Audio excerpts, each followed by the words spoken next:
Buenas tardes a todos. Si les parece, vamos a dar comienzo en esta Real Sociedad Económica Matritense de Amigos del País a la sesión de clausura del ciclo de conferencias La gestión del agua para usos agroalimentarios.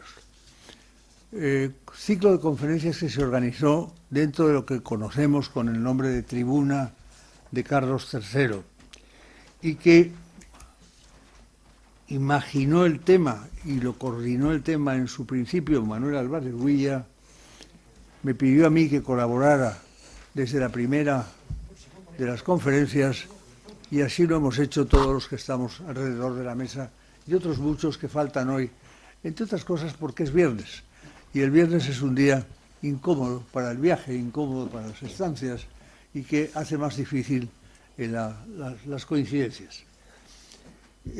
Hablar del agua y de los usos agroalimentarios a mí me lleva a pensar en una frase que leí hace muchos años de Kennedy, John Fitzgerald Kennedy, que era un hombre muy ingenioso y con ideas a veces muy brillantes. En un momento determinado dijo: aquel que descubre el secreto del agua tendrá que recibir 2 premios Nobel, el de la ciencia y el de la paz. Y tenía razón, porque el agua ha sido un motivo de conflicto permanente, abierto, entre pueblos ribereños, a un lado y al otro del río, entre zonas más o menos desérticas.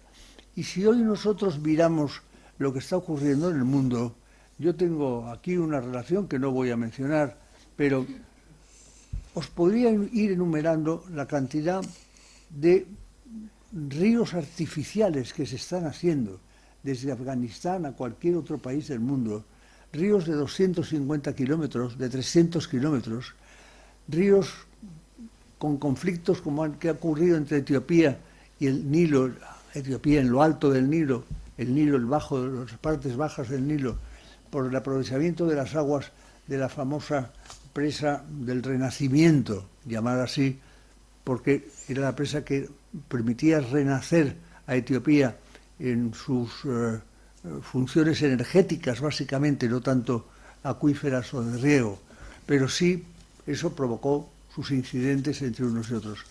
Quiero decir que si habláramos de todos estos temas, no estaríamos la tarde entera o varios días tratando sobre esta cuestión.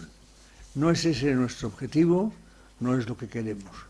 Estáis todos en la casa, en la Torre de los Lujanes, la llamada Torre de los Lujanes, el edificio civil más antiguo de Madrid, que está situado, como acabáis de ver, en la Plaza de la Villa, que procede de la época de cuando Carlos III promueve la creación de las Reales Sociedades Económicas y se van generando por distintos lugares de España y entre otras se genera la Real Sociedad Económica Matritense de Madrid.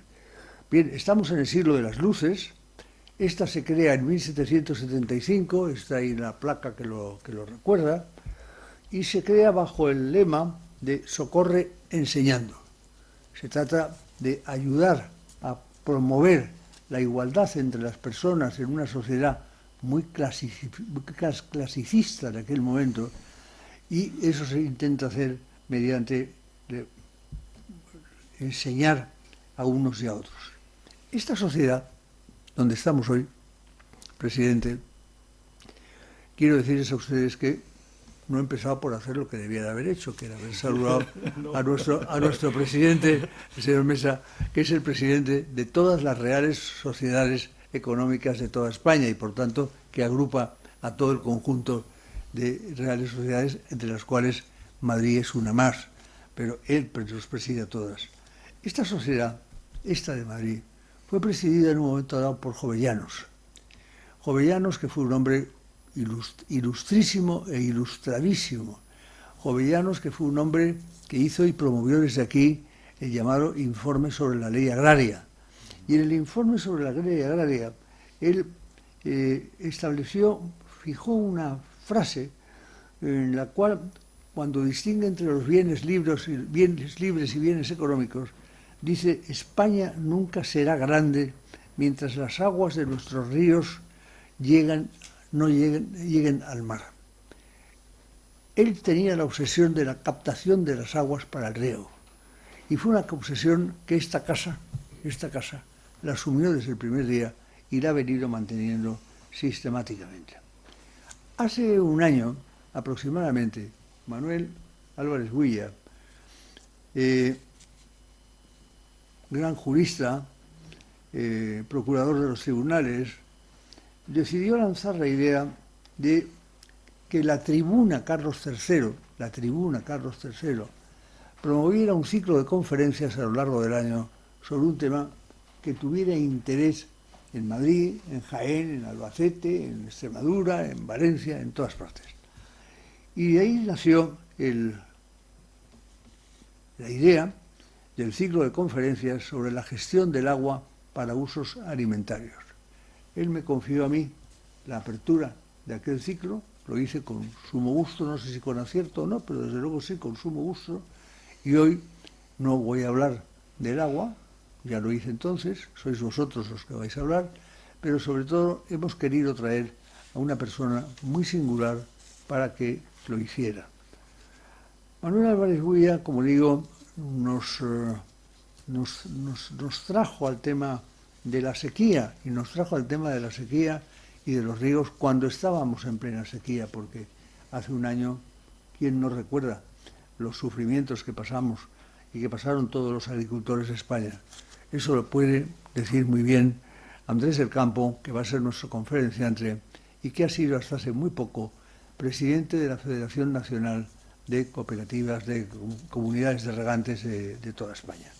Pues bien, Manuel promovió el que entráramos en este mundo, cosa que hemos ido haciendo a lo largo del año, y a lo largo del año en todas las sociedades económicas de España que preside todas el señor Mesa, en todas se han ido haciendo conferencias en cada una de ellas sobre esta materia, con lo cual tendríamos ahora que hacer una edición de todas esas conferencias y hacer un libro, porque todo lo que se ha dicho ahí ha sido muy importante y es muy necesario para la vida cotidiana. Bien,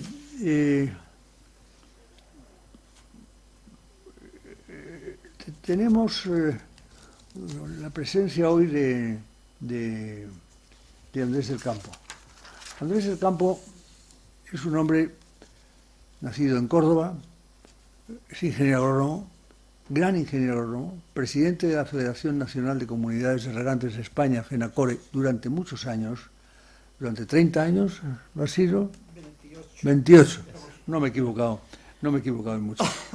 Presidente durante 2 mandatos de la Asociación Internacional que agrupa a más de 9 países del centro y norte de Europa, miembro del Consejo Nacional del Agua, miembro cofundador del Foro del Agua, vocal de la Junta de Gobierno, en definitiva, todo un conjunto de títulos, cargos, distinciones ganados con el esfuerzo, ganados con la inteligencia, ganados con la capacidad de transmitir su conocimiento, su gran conocimiento sobre el mundo del agua. Y es por eso que el rey le dio en su día, y el ministro de Agricultura, la encomienda de número de la Orden del Mérito Agrario. Es colegiado de honor desde el 2008 del Colegio Oficial de Ingenieros Agrónomos de Andalucía y es Premio Columela 2020 otorgado en Sevilla. Es a él a quien le vamos a dar la palabra para que nos hable del problema del agua, de lo que está pasando con el agua en España, de las soluciones que hay, de lo que ha ocurrido en los últimos 30 años y de cómo ve él el problema del agua, los riegos, la alimentación y la seguridad alimentaria, que está absolutamente todo unido en el mundo, desde su óptica, que es una óptica de hombre que conoce muy bien el tema y que lo ha vivido desde siempre. Andrés, te agradecemos muchísimo tu presencia aquí, que te hayas desplazado hasta estar con nosotros y tienes la palabra para ilustrarnos. Muchas gracias. Muchas gracias, señor presidente de la Red de Reales Sociedades. Algo ha pasado. Bien. Un momentín.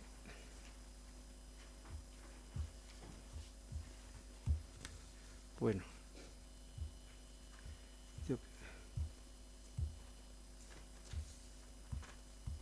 No sé qué pasó. Bueno, necesito las diapositivas porque lo he estructurado.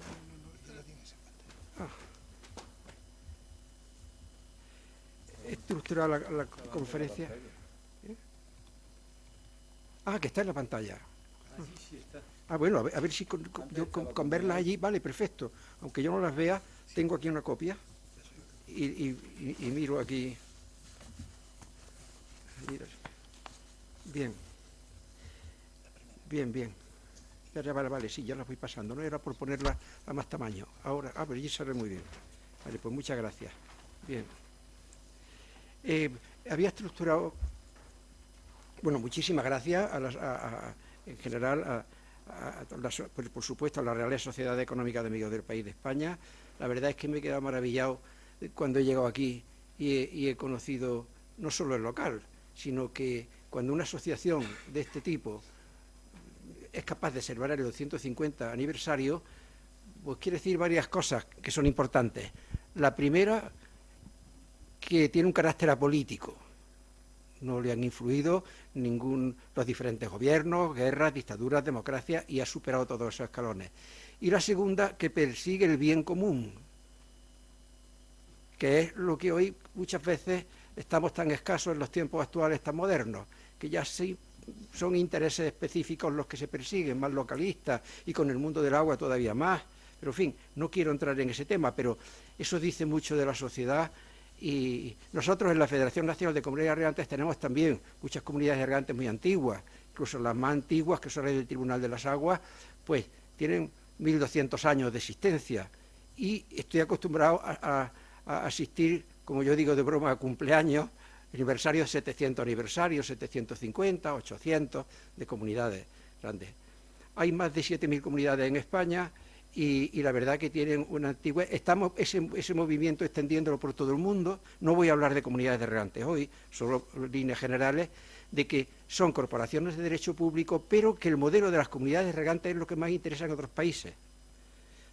Desde hace unos años soy presidente de una asociación que fundé, donde están los países de Europa, el Euro-Mediterráneo y Relator Community, están los países de Europa y Norte de África. Entonces, lo que nos demandan siempre es cómo funcionan las comunidades regantes, cómo se organizan, copias de los estatutos de las diferentes comunidades, porque que siempre les digo, vale, primero tienen que tener un carácter totalmente apolítico, y ya hay muchos países que se echan para atrás, ¿no? Eso de entrada. Y segundo, pues eso, esa independencia económica es fundamental, y que sean los agricultores los que de algún modo democráticamente, sea cual sea el sistema de gobierno de la nación, se puedan elegir, como ha pasado aquí, siempre. Y claro, y esa es la forma de que se eligen entre ellos. Los jurados de riego que se organizan son los propios regantes, y todo elegido de un modo democrático, y esa es la forma. Con lo cual, la sociedad, evidentemente, económica de Amigos del País, por supuesto que, como digo, cumple perfectamente esos objetivos. Que sobre todo el bien común, insisto en el bien común, porque es que algo que ya hoy día no es fácil encontrar. Bueno, había estructurado la intervención en 3 partes. Una primera introducción, ahora, general, donde quiero exponer algunas ideas generales nada más. Una segunda, que es un poquito más técnica, pero la voy a hacer más amena porque tengo muchas diapositivas. Voy a dar muchos datos, pero van a ser con unas gráficas que las podemos pasar rápidamente. Y una tercera, que es la última parte, donde me gustaría justificar si, bueno, después de todo lo que vamos a hablar y lo que se ha hecho en el regadío durante estos 30 años, si merece la pena, si no merece la pena, cuál es el futuro, o a lo mejor estamos gastando agua y ahora había que no regar. Pues eso es lo que me gustaría. De modo que con eso voy a empezar como introducción. Decir que se especifica, voy a citar una cita del preámbulo de la Carta de la Tierra del siglo pasado, que decía que estamos en un momento crítico de la historia de la Tierra, en el cual la humanidad debe elegir su futuro. Los pueblos de la Tierra declaramos nuestra responsabilidad unos hacia otros, hacia la gran comunidad de vida y hacia las generaciones futuras. O sea, ya empezamos a pensar, tenemos que pensar también en ese futuro, sin duda. Desde el principio del mundo ha existido en cada generación un grupo de hombres que han estado encargados de garantizar la supervivencia de sus congéneres, practicando agricultura y con la ayuda del agua. Fueron hombres ingeniosos primero, e ingenieros han sido después, a lo largo de la historia. Curiosos al principio, fijaban, crearon muchos artilugios, muchas cosas para llevar agua. En fin, tenemos desde la época, desde la prehistoria, sistemas de movimiento de agua, de riego, etcétera, etcétera, sin presión. Pues bien, estos curiosos al principio han sido científicos más tarde. Los que entonces eran jefes de tribu antes son responsables públicos hoy, que son los que de algún modo gobiernan y llevan a las masas, las organizan, las dirigen, pues no a las masas, a los núcleos de población. Hoy día se le lleva el agua a las poblaciones, etcétera. Así como agricultores entonces, y continúan siendo agricultores ahora, que se han dedicado a manejar el agua, llevarla a las comunidades y transformarla en alimentos. Gracias a su labor se ha podido regar la tierra, abastecer las poblaciones, evitar inundaciones y disponer de agua en épocas de sequía. Hoy día la humanidad no sería lo que es si no hubiesen existido estas personas que hoy son como una gran familia compuesta por agricultores, técnicos de la administración, investigadores, misioneros y religiosos que han transmitido todas las técnicas de agricultura a muchísimos países, profesores, fabricantes, distribuidores de equipos relacionados con el regadío o los productos agrarios, incluso entidades financieras y un largo etcétera. Todo ese conjunto forman los hombres, entre comillas, del agua, podríamos llamarle. Muchos deberían pensar que han sido los héroes de la historia. Sin embargo, hoy ocurre lo contrario. Los agricultores no estamos de moda. Pasamos una verdadera crisis de popularidad. La acusación básica que se nos hace es que contaminamos el ambiente, que despilfarramos el agua y, por lo tanto, queremos que se construyan indiscriminadamente obras de regulación, presas, trasvases, balsas, pozos, etcétera, para así disponer de la máxima cantidad de agua para aplicar a los sedientos cultivos, sin ser conscientes de que estas obras podrían destruir ríos, exterminar ecosistemas, atentar contra la biodiversidad y, como consecuencia de tantos teóricos prejuicios, podrían suceder grandes catástrofes para aniquilar la vida en el planeta Tierra.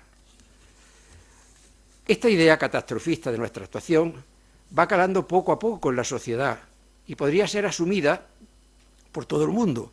Puede parecer que una opinión tan unánime deba estar cargada de verdad. Sin embargo, no es cierto que la creencia mayoritaria encierre certeza.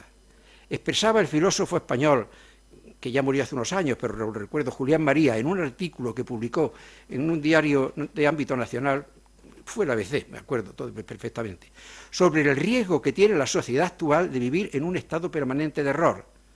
Este gran pensador decía: casi todo lo que se oye o se lee se resiente de insuficiencia, falta de rigor, de cautela. Se deja que el error se alíe con otros errores que van tendiendo una red que nos aleja de la verdad. Ese estado de error se adueña de las opiniones, condiciona a los dirigentes, acobarda a los expertos y confunde a la sociedad. La consecuencia es que a base de repetirlo una y otra vez se consigue crear un ambiente universal de falsedad que es el que vivimos probablemente con la agricultura y especialmente el mundo del riego. La raíz del cuestionamiento de los regadíos está en el medio ambiente. Parece que el amor y el respeto a la naturaleza son incompatibles con el uso del agua para riego y sobre todo con la obra hidráulica. Y hoy nada más lejos de la realidad con el nivel de tecnología ya existente.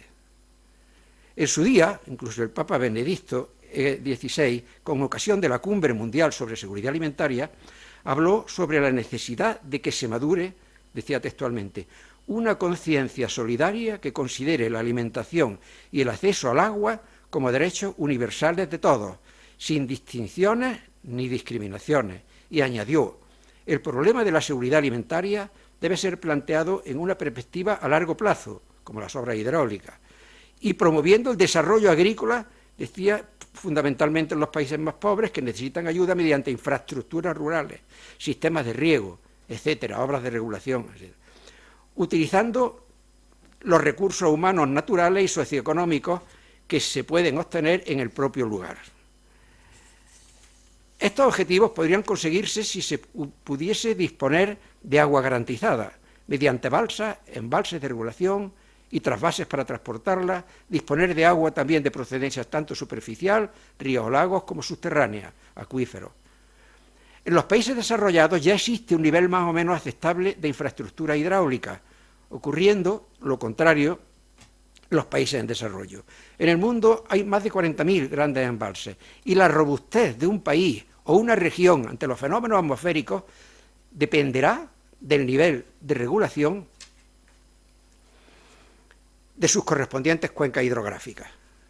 Y a modo de ejemplo, si en California, que tiene un clima muy similar al nuestro y una superficie muy similar a la nuestra y unos cultivos muy parecidos a los nuestros, dejara de llover, dispondrían de agua para 850 días. ¿Gracias a qué? A la red de canales, de trasvases y embalses existentes. Sin embargo, si esto ocurriese en Europa, no digo en España, en Europa, se podría disponer de agua garantizada solo para 72 días. Y peor en los países del norte. Nosotros tenemos más regulación en nuestras cuencas, pero en el norte no. Por eso cuando deja de llover, por ejemplo, en Inglaterra, recuerdo haber ido a una reunión que organicé allí, en plena sequía, había disminuido la producción del orden de un 40% de cereales, porque había dejado de llover un mes. Y en Polonia, un 30%, en todo el país, también porque había dejado de llover 2 meses o algo así, ¿no? Nosotros aguantamos incluso en algunas cuencas, como ocurre, por ejemplo, en el Guadalquivir 4, y hasta 5 años, y a lo mejor tenemos sequía meteorológica, pero no hidráulica, porque disponemos de agua y se pueden abastecer todas las necesidades.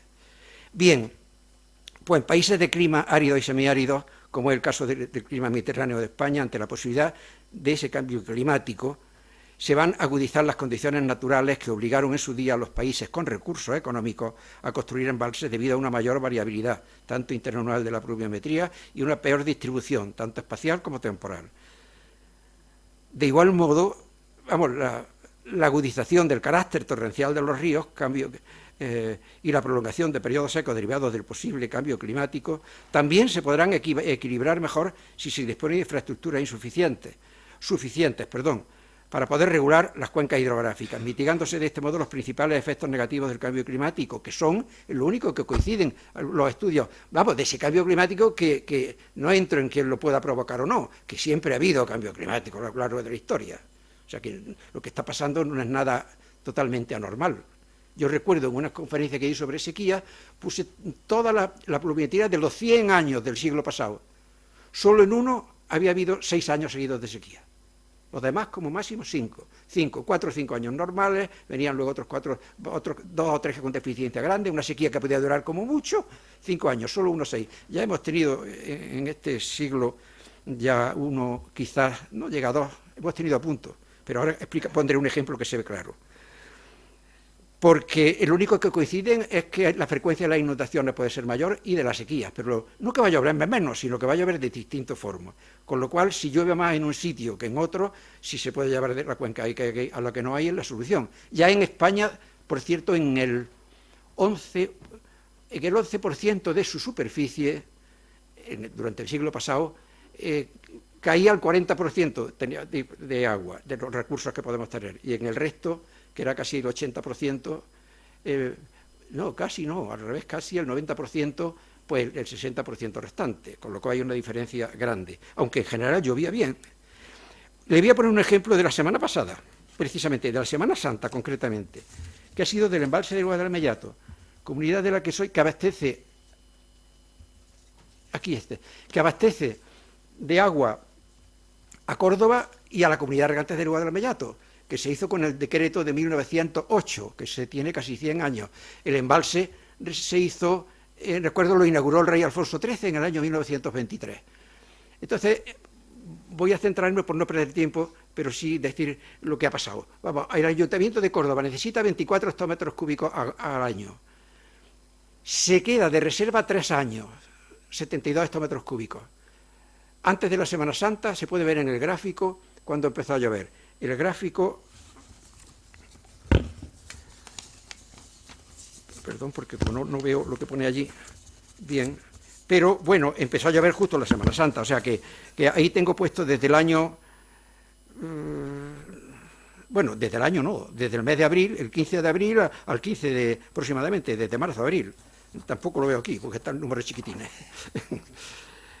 De modo que, y vemos cómo, por ejemplo, qué pasó con cómo el 24 de marzo, que es cuando empieza la curva que se viene, esas rectas de arriba, es cuando empezó a llover, y en una sola semana cayeron 175 litros. A la derecha tengo puesto que supuso 62 hectómetros cúbicos en una semana. Y tuvimos que desembalsar 8 hectómetros cúbicos. Una presa que tiene 160 metros cúbicos, o sea que, hectómetros cúbicos, perdón, o sea que no es pequeña. Y es presa que tiene ya casi 100 años, no es antigua. Tenemos romanas también, en Badajoz y en Cáceres, por Serpina y Montalvo. Bueno, en resumen, que después de la Semana Santa, en la comunidad de regantes del Guadalmellato, la que presido desde hace, no lo sé, me nombran cada 4 años, pero debo llevar ya, no quiero hacer cuentas, pero a lo mejor 40 o más, no sé, pero de ese orden, y yo creo que me renovarán dentro de unos días que toca otra vez, 4 años, pero bueno. La cosa es que no teníamos agua ninguna, y ahora tenemos agua casi para 2 años, y además hemos desembalsado todo en una semana. Si no hubiese habido un embalse allí con capacidad suficiente, pues estaríamos sin poder regar. Eso a nivel de España es general, porque ocurre en todos los embalses. Y además la ciudad de Córdoba, como la mayor parte de las ciudades de España, necesita una reserva de 3 años, o sea que los regantes empiezan a tomar agua de un embalse cuando se comparte, como la mayoría, con abastecimiento a poblaciones por la prioridad de uso de la ley. Lógicamente el agua se reserva para las poblaciones, pero mínimo generalmente 2 y hasta 3 años. A partir de entonces empieza a haber agua disponible para riego, aunque tenga concesión administrativa desde esos 1000 y pico años que decía antes de algunas comunidades de regantes. Con lo cual esa ha sido la gran suerte para toda la sociedad, que gracias a esa iniciativa de los regantes, que en su día, por el hambre que había en España y tal, se promovió la construcción de embalses, está viviendo todo el mundo, estamos viviendo todo el mundo. Pero bueno, y entro ya un poco en el regadío en España. El regadío es el que más agua demanda, una dotación bruta para todo el país, 24.000, redondeo, 24.000 hectómetros cúbicos, 24.250, y representa casi el 80% de los usos consultivos en años atrás. Hoy, lo vamos a ver ahora, luego con detalle, se ha reducido el consumo neto de 15.495 hectómetros cúbicos en todo el país, en torno al 63% según el Instituto Nacional de Estadística. La inversión en modernización de regadío, que ha sido importante, en eso sí se ha actuado bien. Todas las administraciones han colaborado en ese sentido. Entre inversión pública y privada han sido del orden de 5.000 millones de euros en el periodo de 2000 a 2020. Con los fondos Next Generation y la aportación de las comunidades de regantes está prevista una inversión total de 2.100 millones. Pienso que de los fondos Generation han sido 140.000 millones de euros. 2.100 para agricultura no es mucho, pero en fin, no es casi nada. Espero que, siempre lo decía el ministro de Agricultura, digo, pero eso a nivel de gobierno, me decía la importancia que tiene la agricultura en un país, no creo que se represente, en fin, ese porcentaje, pero bueno, lo dejo ahí. En España el regadío supone, esto sí es importante, cerca de un 15% de la superficie agraria útil, o sea que también, para que se entienda mejor todavía, el 7,5% aproximadamente de la superficie de nuestro país produce, el regadío, produce un 60% de la producción final agrícola y un 67% de la producción final vegetal, actualmente. A nivel mundial, el regadío supone alrededor del 20% de esa superficie agraria total y produce el 40% de la producción final agrícola. O sea que, evidentemente, es mucho más eficiente el regadío nuestro. Y además está muy modernizado, eso es lo que vamos a ver. Yo voy a contestar a la pregunta de qué ha pasado con el regadío durante estos 30 años. Bueno, estos son unos datos, pero los vamos a ver muy deprisa, pero porque esto lo voy a detallar luego, sobre el secano, cómo ha evolucionado. Lo que quiero dar de datos, entre el año 65, aquí tenía datos de 60 años y lo he puesto, casi, sí. Entre el 65 y el 18, el secano ha disminuido un 30%, un 30,7%. El regadío En el 65 había 1 millón, está en millones de hectáreas, 1,8 millones de euros, perdón, de hectáreas, y se ha incrementado un 112,9. El total, sí, está en 3,8 aproximadamente hectáreas, millones de hectáreas. Igual, la superficie de cultivo, como lo vamos a ver ahora, ha disminuido en general. A partir de la superficie cultivada en España, sumando el regadío y el secano, ha disminuido un 18%. El agua de riego, ¿qué ha ocurrido? Total, en hectómetros cúbicos, 9.800, 9.000, casi 10.000 eran los que se utilizaban en 1965, subió en el año 80 a 16.000 porque se incrementó la superficie. Sí, esto influye mucho, claro, los años 17, 14 total. La cosa es que ha aumentado el agua de riego un 55% con relación a la que había en el año 65. Y lo que ha habido estos años intermedios se puede ver. La energía, ¿qué ha pasado con la energía? De 345 gigavatios totales para agua de riego, ahora mismo son 2.520 lo que se están consumiendo. O sea que 630% ha subido, que eso evidentemente a cargo de los agricultores. Ahora, la dotación de 6.400 metros cúbicos por hectárea está en 4.000. La dotación en metros cúbicos por hectárea se ha reducido a un 37% y la eficiencia ha aumentado un 33%. Y la energía un 466,7%. Bien. ¿Eh? Apagado la pantalla, si lo quiere tener encendido. No, es que no la veo. Por eso digo, se lo puedo... Lo que pasa es que igual tenemos que quitar la presentación. Ah, no, bueno. ¿A qué pasa? Se lo quito un momentito porque es que... Perdón. Bien.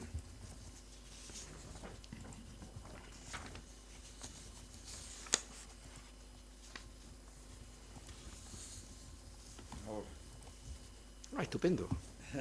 Arreglado. Que lo estaba viendo... Déjamelo preparado todo. Ahí ya está. Eso. Ya lo tiene. Eso. Perfecto. Pues paso, como lo vamos a ver con detalle, paso aquí al 7. Esta es la curva, por ejemplo, de la superficie cultivada. Como se ve perfectamente arriba en el año 1965, total, la total es la verde, la de arriba, de 20 millones, 20,5 millones, y ahora mismo está la total en 16,8. O sea, se ha reducido la superficie total cultivada en España. El secano, ¿qué pasa con el secano? La amarilla, la segunda, de 18,7 pasa a 12,9. Se ha reducido, ya hemos visto los porcentajes antes. Esta es la representación de todo lo que hemos visto allá. Y el riego ha pasado de 1,8, como está aquí en el 65, el azul de abajo, ha aumentado hasta 3,9, no llega, 3,80 y algo. Esto está aproximado. ¿Qué ha pasado con la evolución de los sistemas de riego en España?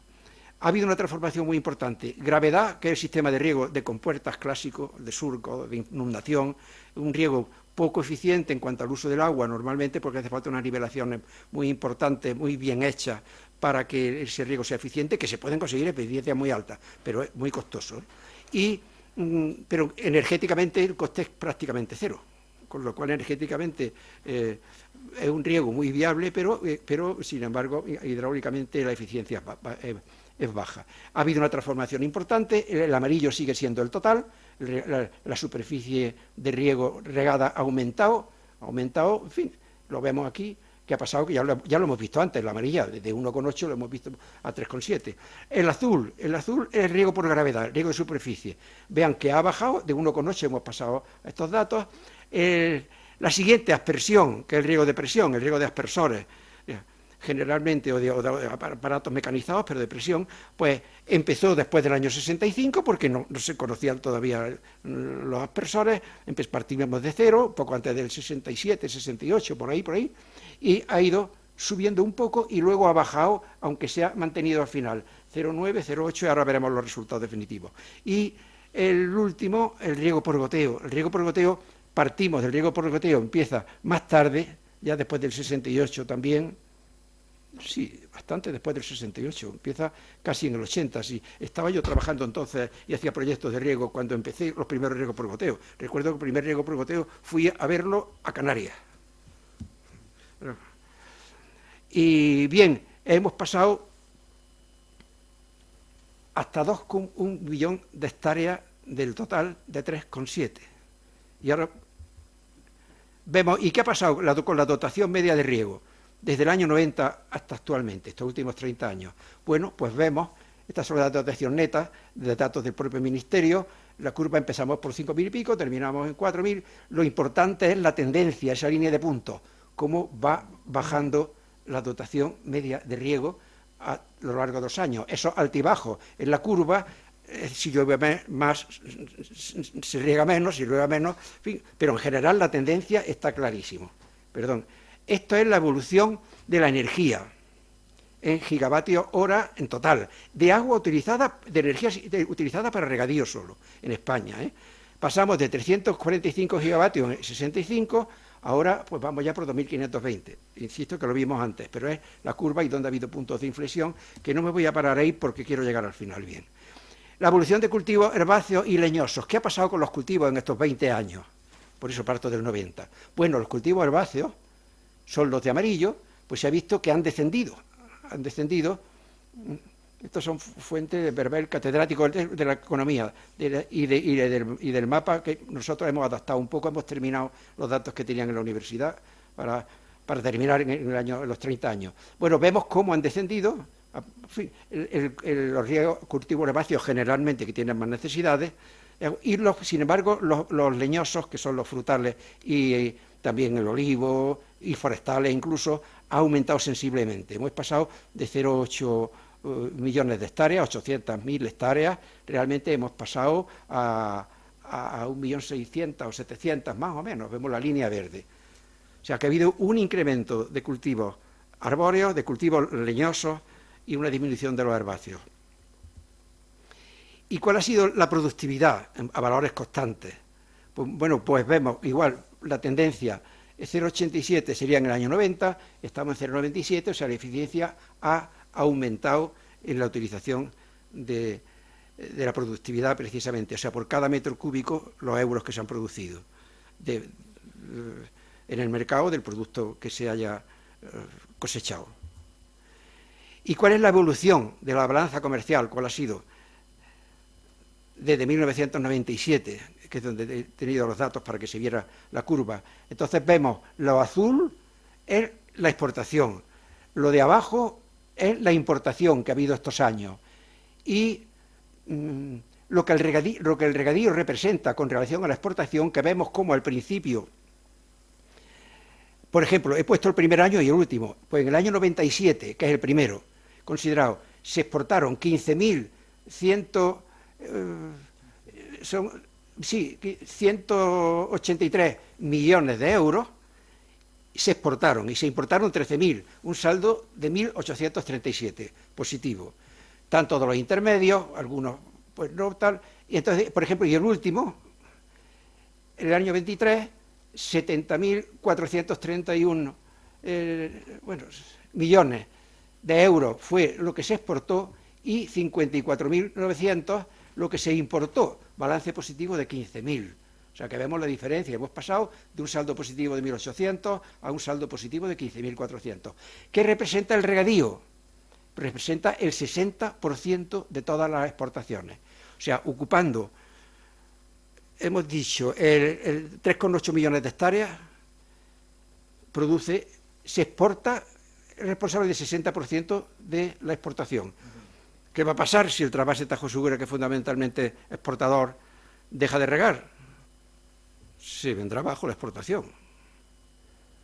Además, considero que es un sinsentido como se está enfocando los recortes que se están haciendo al trasvase Tajo Segura, porque son temas, eso es la peor contaminación que hay en nuestro país, no es la contaminación difusa de los agricultores que tanto se habla. La peor contaminación de nuestro país es la contaminación política, usar el agua para fines políticos, intereses localistas, en fin, y eso es lo que crea conflicto, porque como no se persigue el bien común, como decía yo al principio de la sociedad matritense precisamente, pues claro, hay conflictos primero entre provincias, luego entre comunidades autónomas, hasta que llegamos a los usuarios. Con el agua es tuya porque es mía porque pasa por aquí, y no se dan cuenta que el agua es dominio público hidráulico, que es de todos los españoles. El mismo derecho al agua de Madrid tiene el madrileño que el de Cádiz, que el de Galicia, si es vialmente posible, pero tiene el mismo derecho. Bien, Con esto lo que quiero simplemente, y este es el resumen, esta es la contestación, digamos, a la pregunta que se me hace. ¿Cuál ha sido la evolución de los sistemas de riego en los últimos 30 años? Bueno, pues hemos pasado. Es decir, la década, aproximadamente el año 92-93, por eso he puesto la década. Había 1.973.000 hectáreas, redondeo, o sea, el 59% del regadío total se regaba por gravedad, riego de superficie. 800.000 hectáreas, redondeo, que es el 24% de aspersión, y 568.000, que es el 17% de riego localizado, que es goteos similares. En el año 22 tenemos 793.000 hectáreas de riego por gravedad, que es el 21%. O sea, si observamos, ha habido más de 1 millón de hectáreas que se han transformado de sistema de riego de superficie a otros más eficientes, que vamos a ver a continuación. El riego por aspersión y automotriz, que tenía el 24%, ha aumentado de 802.000 a 875.000, un poco, pero sin embargo es el 23,2%. O sea, que riego modernizado también, pero tiene un coste energético mayor, con lo cual, en fin, eso ha frenado evidentemente también la transformación. Y el riego localizado, que había un 17% y 568.000 hectáreas, ha pasado a 2.102.528, el 55,8%.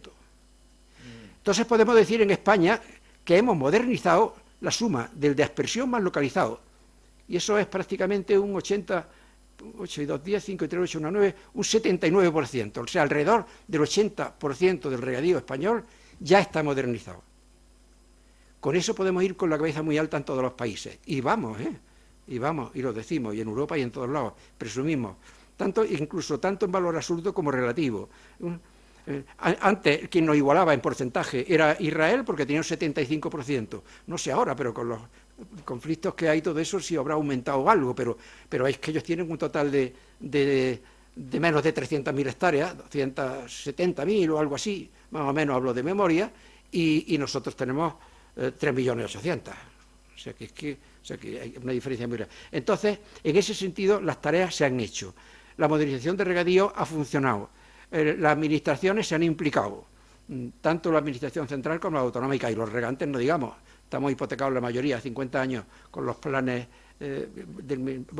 con las 6 ASA, 6 ASA ahora, al principio eran 4, 3 6 ASA, luego ya se ha quedado en una nacional, pero está colaborando mucho, esa herramienta está funcionando también bastante bien, y realmente hemos conseguido unos resultados muy satisfactorios, y utilizamos el agua, como hemos visto, con mucha eficiencia, y de eso, insisto, tenemos que presumir. Entonces, me pregunto yo, bueno, eso es lo que hemos hecho, ¿y esto para qué? Ahora regamos, tenemos un riego eficiente, regamos bien, producimos mucho más, exportamos mucho más. ¿Qué necesitamos? Ya lo dije antes, pues tener el agua garantizada. Necesitamos las obras de regulación. Dependemos totalmente de los embalses, de los trasvases, de las balsas, porque ya hoy día también construir grandes embalses, es verdad que tenemos los principales ya hechos, fundamentales, ¿no? Pero sí se puede precisamente facilitar que las administraciones de algún modo autoricen esas balsas, evidentemente con todos sus estudios técnicos ambientales de todo tipo, técnicos ambientales y que sean viables económicamente. Pero, ¿y los trasvases? Ya hay en España más de 35, en los planes hidrológicos, más de 35 trasvases, o sea, no son 2 ni 3, y la mayor parte a poblaciones. Sí es verdad que los que necesitan más volumen es la agricultura, consume un 70%, la mejor entre la industria de abastecimiento no más del 30%, juntos. Con lo cual, en fin, pero se necesitan si queremos precisamente tener garantía de agua. Es un error, y critico mucho, que en los planes hidrológicos actuales, cuando se han reformado, que hasta el año 27, había una serie de obras aprobadas e incluso muchas presupuestadas desde el siglo pasado que se van arrastrando los presupuestos porque no hay dinero, pero eran necesarias. Ahora de pronto las han quitado. Yo ya pregunté a la ministra en su día y al ministerio muchas veces, digo, ¿me podéis explicar cómo es posible que si estas obras de regulación eran necesarias a final de siglo, ahora es que el cambio climático nos va a traer mucha más agua o qué ocurre cuando precisamente estamos yendo lo contrario? Bueno, así estamos. Y la fobia que hay contra los trasvases La verdad es que no la entiendo. Y contra las obras de regulación, porque se paran todas por temas medioambientales. Bien, pero lo que no quiero pararme ahí, quiero seguir y terminar pronto. Superar los retos de la agricultura. ¿Qué retos? Lo he resumido en 3 fundamentales. ¿Cuáles son los retos que tiene la agricultura en el mundo? Europa parece que solo mira o ve lo que tiene al ladito si acaso, pero nada más, pero muy cerquita, no llega a la punta del zapato. No sabe, parece que ignora lo que pasa en el mundo. Hay una población mundial creciente, actualmente 8.300 millones de personas, va a pasar a 9.500 en el año 2050 y posiblemente a 12.000 en el año 2100. Son datos de la FAO. Existen hoy más, tengo aquí casi, no, pues más de 800, luego ya lo pongo bien, 830 millones, 800 millones de personas desnutridas todavía, ese sería el segundo reto, o sea, no solo esa población creciente, sino que ya con la que hay actualmente hay 800 millones que están pasando hambre y muriéndose. Y lo lógico, el tercer reto sería, pues va a haber una importante presión sobre los recursos naturales, antes de morir también por inanición, y si encima hay conflictos bélicos, pues se van a acentuar la necesidad de producir alimentos como sea, con lo cual hay que poner un remedio a eso. Y además hay unas limitaciones para la producción agrícola también. Hay menos superficie cultivable y menos agua dulce per cápita en el mundo, va a aumentar entre otras cosas la población, está aumentando, y la nueva agricultura tiene que estar basada en métodos y prácticas menos emisoras de CO2 y de metano. Bueno, esto es lo que acabo de decir, pero con unos gráficos que se ven muy bien. Lo que es la población actual, 8.300 millones, la que se espera en el 2030, que es mañana, 8.500, 9.500, hay datos de la FAO incluso que hablan hasta más de 10.000 en el año 2050, y 11.000 aproximadamente en el año 2100. Estas cosas tan a largo plazo nunca se sabe. La realidad es que el crecimiento demográfico actual anualmente es de 70 millones años de personas que están viniendo al mundo. ¿Y cómo ha sido ese crecimiento? Esto sí es curioso. Vean ustedes lo azul, es el crecimiento que ha habido en los países en desarrollo. Aquí está puesto, tengo desde el 1750, por siglos, hasta 2150. Lo que se espera. Entonces, veamos, lo azul en los países en desarrollo. O sea, vemos que hasta el año 2050, acabo de darme cuenta que tengo el puntero. Bien, pues más o menos, porque había habido un crecimiento reducido de la población. Podemos ver que hasta ahí había 2.000 millones, poco más o menos, redondeo, por un número, era algo más, pero en fin. Pero cuando de verdad ha variado la curva y ha habido la inclinación de la curva, la pendiente se ha elevado, ha sido a partir de entonces. ¿Y dónde? En los países en desarrollo, lo azul. ¿Y qué ha pasado en los países desarrollados? Pues que ha subido un poquito desde 1750 hasta aquí, hasta 1950, que luego vino ahí la revolución verde, mucho más alimentos, etcétera, etcétera. No entro en eso. Y se incrementó un poquito y ahora está incluso bajando en los países desarrollados. Pero esto nos espera, lógicamente, en los países en desarrollo. O sea que es algo que nos tiene que preocupar y debemos tratar de que puedan alimentarse en sus lugares, en sus países, fundamentalmente. Bien, con relación a la pobreza existente en el mundo, que es lo que digo actualmente, los países más oscuros en todos los continentes son los que tienen mayor problema. Ahí está el porcentaje de pobreza entre el 40 y el 60%, en fin. En todos los más oscuros son los peores. Por suerte, nosotros en ese sentido, gracias a Dios, nos salvamos, pero son muchos los países que tienen estos problemas, y aquí doy algunos datos. El 10%, que son 800 millones de personas, que algo más, redondeando, pero en fin, como digo, sufren de desnutrición. 155 millones de niños son datos de la FAO. Menores de 2 años sufren de desnutrición infantil, 2.300.000 en el mundo, el 29% situación de inseguridad alimentaria. Se prevé, esto sí es importante, que el 8% de la población mundial seguirá pasando hambre en 2030. Se habían propuesto anteriormente que se acabase el hambre en el mundo. Ahora está aumentando, sigue. Y eso es lo que hay. ¿Y cómo se puede solucionar el problema? ¿Qué dice la FAO? La FAO prevé que en el año 2030 el regadío podría aumentar un 20%. Ya prácticamente lo ha aumentado en el mundo. La superficie cosechada real que crecería alrededor de un tercio, de más de 250 hasta 300 millones, 20 millones de hectáreas. Puede haberla ya. Estos datos y estas macrocifras son siempre más o menos aproximadas. Asociada a una mayor intensidad de cultivo, fundamentalmente. Por eso dice que es necesario incrementar la productividad del agua utilizada. O sea, con menos agua producir más, que en España estamos consiguiéndolo. ¿Y qué dice la FAO? Y lo pongo con negrita, esto sí que se ignora. La FAO advierte que la agricultura de este siglo debe incrementar la producción de alimentos en más de un 60% en el mundo antes del año 2050. O sea, estamos como estamos y tenemos que aumentar 60% de la productividad. Y la política agraria comunitaria va en sentido contrario. Ahora lo vemos. Aquí lo voy a poner. La política agraria comunitaria, precisamente voy a decir, distinguir brevemente la política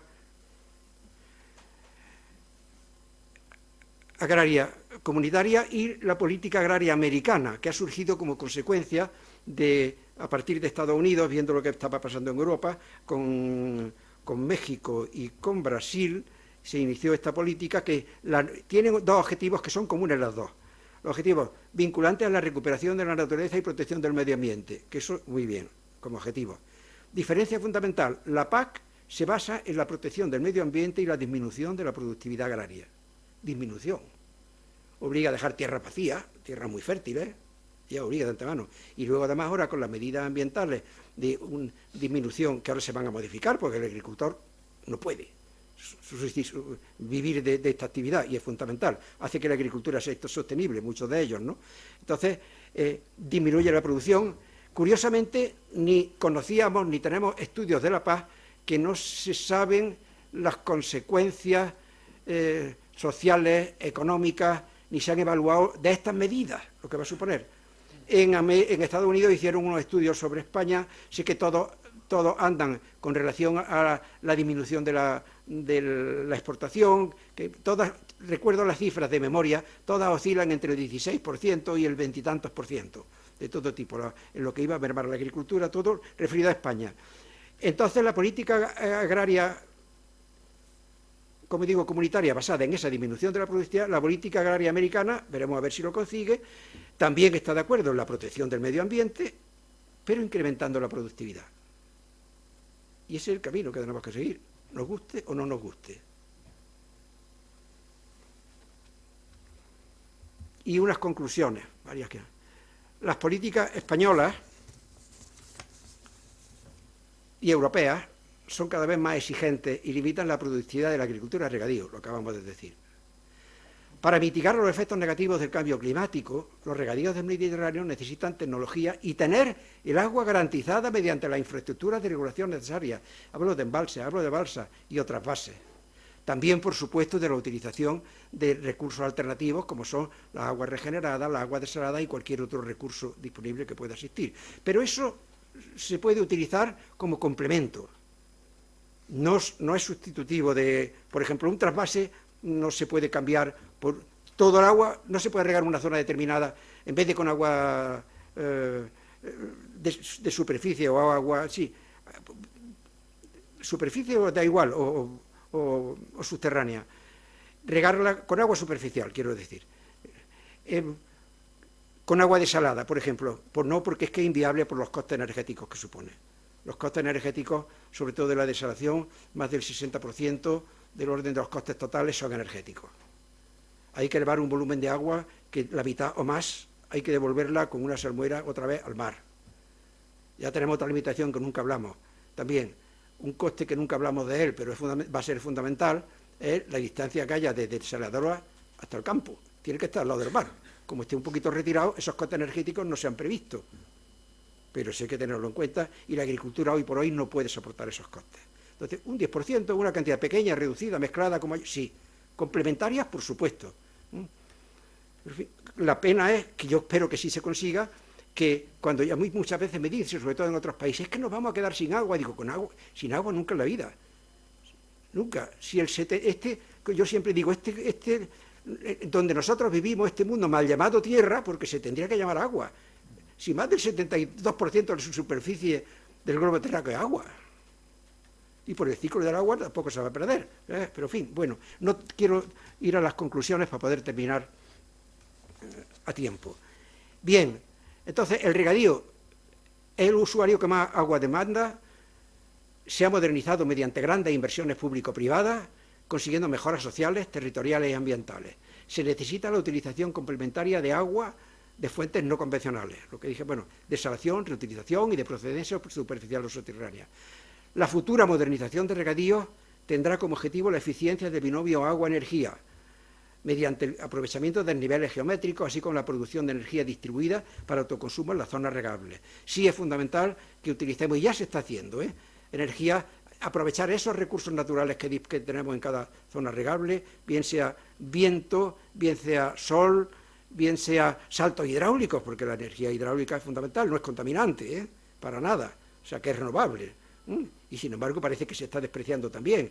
Bueno, pues todas las zonas regables que tengan posibilidad de utilizar alguno de esos recursos deberían de hacerlo para producir energía para autoconsumo, no para venderla al lugar de lechuga, sino para disminuir los costes de producción, que sea viable la agricultura.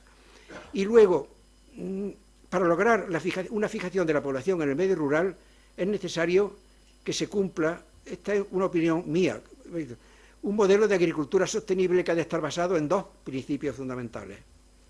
Primera condición, que digo, que sea competitividad y autosuficiencia económica. Y simplifico, que el agricultor pueda vivir con su familia de esa actividad. Si no, se va, abandona, y eso es insostenible. ¿Cómo va a ser sostenible si no hay nadie que la proteja, que la cuide? Eso para empezar, que es lo que se puede conseguir. Luego, además, otro problema, en el caso del regadío, una zona de regadío abandonada no se transforma en un vergel. Con nuestro clima se transforma o en el basurero de la ciudad más próxima o en un desierto donde no pueden vivir ni las lagartijas, y no exagero, con nuestro clima. Sobre todo en Levante, no solo en Levante, y en los Pirineos, por ejemplo, en el Monegro y en sitios, zonas donde también llueve 200 litros por metro cuadrado en todo el año.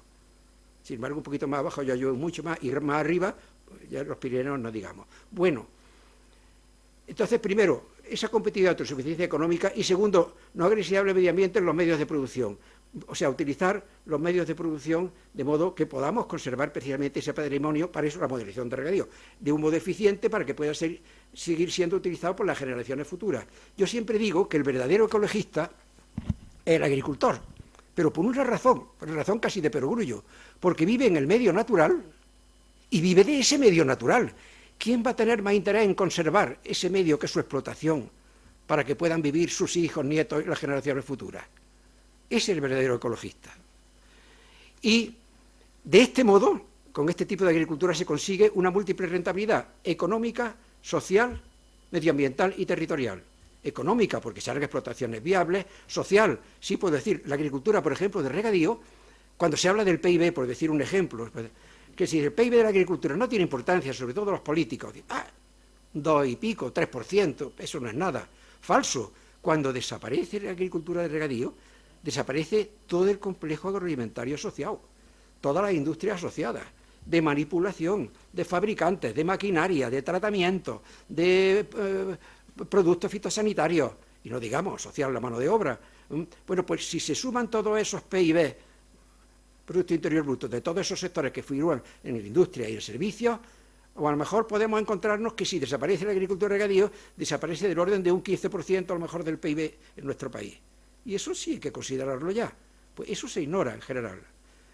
Y por último, estamos viendo que hay que producir más y que hace falta alimentos. ¿Cómo lo podemos hacer? El regadío tecnificado y la biotecnología serán la solución para superar los retos de la demanda de alimentos, porque habrá menos tierra, menos agua y menos costes de producción, y se podrá producir más con menos y mejor. Y eso lo digo porque una hectárea de regadío en España, por ejemplo, si es de interior, produce como 5 o 6 de secano.